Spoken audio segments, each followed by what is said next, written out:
souvent au mois de mai, fais ce qu'il te plaît. Bienvenue dans le fragment numéro 6 et le vrai des fragments de novembre. Le petit mot doux du soir avant d'aller dodo, juste pour mettre du baume au cœur. Comme je l'ai mentionné, le mois de mai a été pour moi un mois bénéfique dans la consolidation de tout ce que j'ai mis en place durant ces dernières années. C'est-à-dire mettre mes limites, savoir dire non, assumer la façon de penser que j'ai, c'est-à-dire que des fois elle plaît pas à tout le monde, de balancer ma créativité, mon côté un peu plus rebelle, de devoir jouer un petit peu en fait avec ces différentes couches d'oignons que je peux avoir. Qui est à la ref? Vous aurez remarqué. Dites-le moi dans les commentaires si vous avez eu la ref. Si vous n'avez pas la ref, je suis désolée pour vous.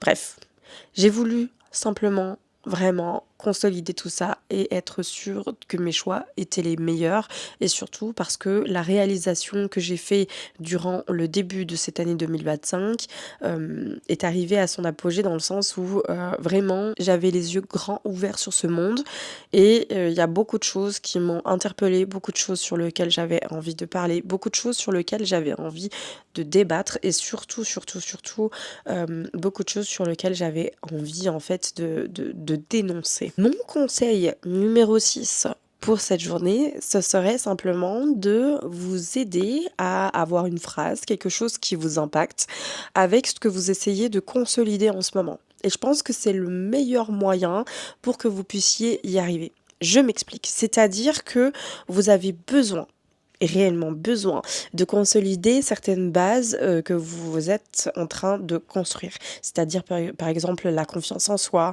ou l'imposition, ou simplement tenter de nouvelles choses. Mettez-vous un mantra qui vous permettra d'être à la fois un booster et à la fois une espèce de boussole, histoire que vous puissiez simplement vous faire confiance et avancer dans le bon sens.